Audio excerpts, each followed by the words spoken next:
Alright, so welcome back mga ka-EDC. Yan, so for today, ito yung status ng ating ah, sasakyan ngayon, no? Yan, sa hindi inaasahang pagkakataon, biglang nabaklas ko yung mga ilang parts dito sa loob ng sasakyan natin. Yung upuan, harap likod, and then yung ating center console. Yan. Actually, dapat yung upuan lang ang lilinisin ko kasi nagpagawa tayo ng seat cover na ikakabit natin, no? O ipapakabit natin. Actually, ongoing naman na, tinatahi na siya. Yan. Lilinisin ko lang sana yung upuan para bago ilagay yung cover is malinis yung upuan. Pero sa hindi inaasahang pagkakataon, napalinis na ako ng diretso. Ayan. So, nalinis ko na yung flooring natin dyan.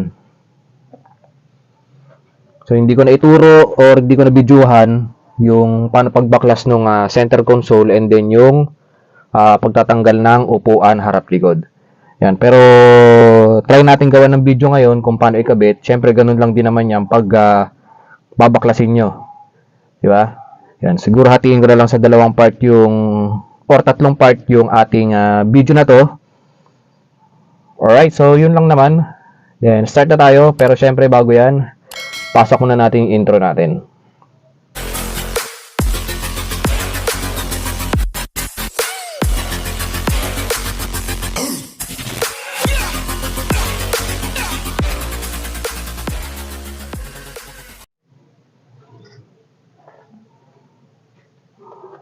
Yan, so sa pagkakabaklas ko dito, nalinis ko na yan ng bahagya. Not totally linis na linis pero nalinis ko yan. Na punasan ko siya ng bahagya ng basahang basa. Hindi natanggal natin yung mga madudumi. Yan, oh. Wala na siyang halos dumi. Meron at meron, pero iba pa din yung nilinisan mo, no? Right. So unahin na natin tong ating center console. Yan. Bali ito nga palang pinaka-ano natin. Yan, oh. Itong pinaka parang drawer niya dito sa baba. Yan. So nilagyan ko na ng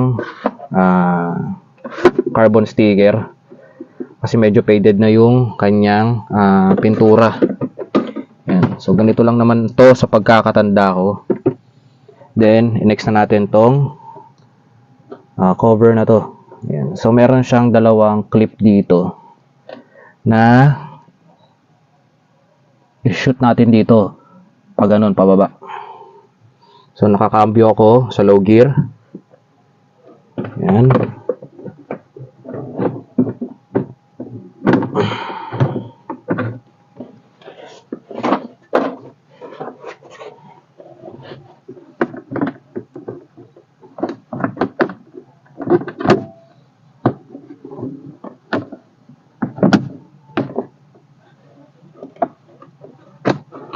Then i-make sure nyo na nakatack in yung cutting ito, yung pinaka-cover sa baba, flooring.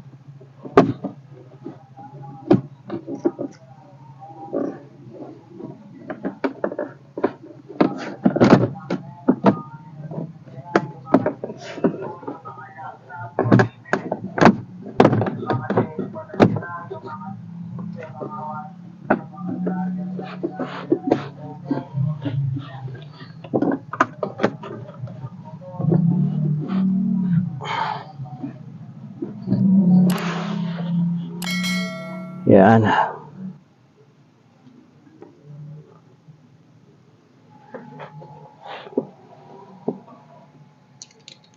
Yan. So meron tayong dalawang screw dito sa may loob.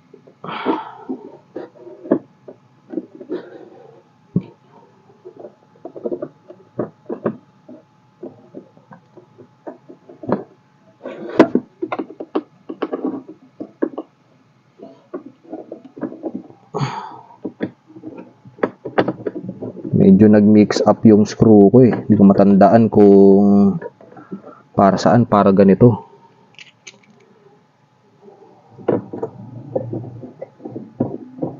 Try na lang natin tandaan and then pag medyo masikip, huwag natin ipilit.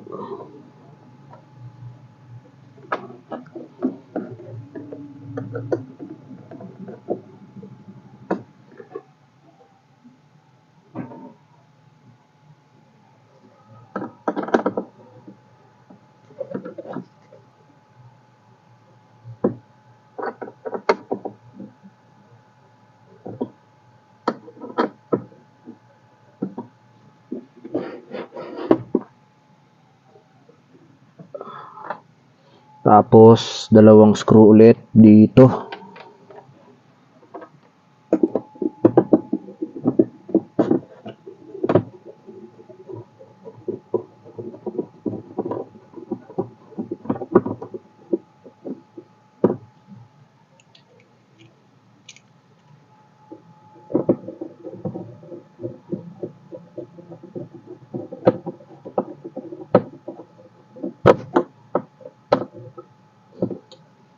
Tapos, balik na natin to.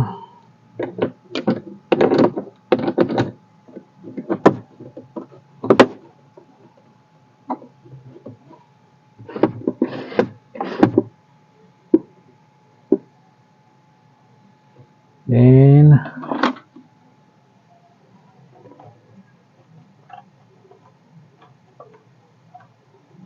next na natin ito.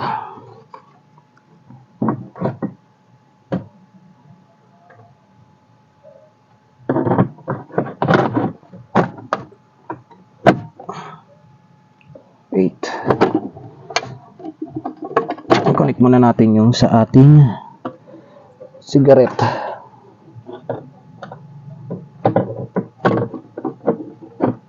Alright.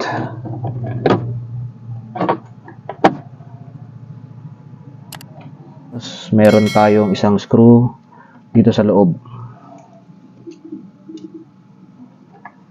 Hindi ko nadala yung Phillips screw ko na mahaba.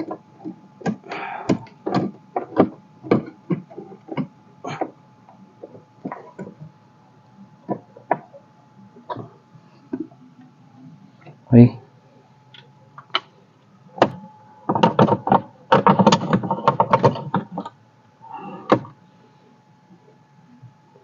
Tapos,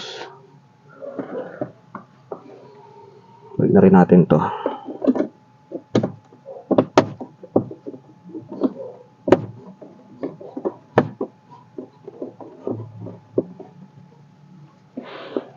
Yan.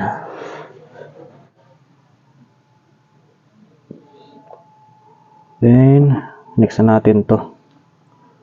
So, ito shoot lang naman natin to eh.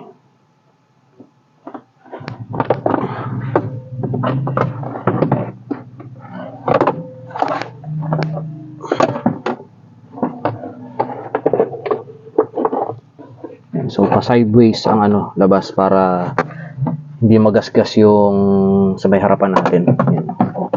Kahit pagpasok, pagka-install sa sideways.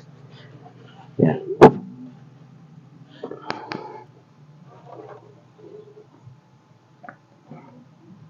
Then, mayroon siyang dalawang screw dito.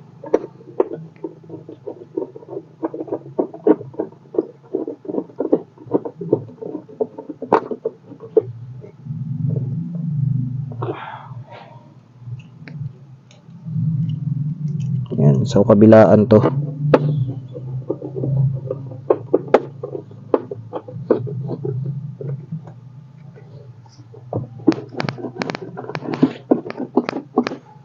Alright.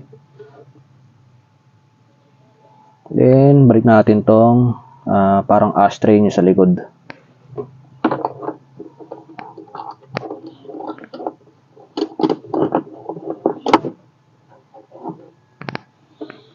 So, yun lang. Ganun lang kadali. Magbaklas kabit. Alright, so yun. Balik na natin. So, kung meron kayong kailangan na baklasin dito, sa part na to, is ganun lang naman. So, kahit may upuan dyan, is pwede nyo ma-access or matanggal pa rin to, no? All you need to do is itulak nyo muna yung upuan dun paharap, and then magkakaroon kayo ng access dito sa tornilyo nya, and then may aangat-angat nyo na yan ng paunti-unti. Alright, So, part 2 na tayo para dun sa ating upuan.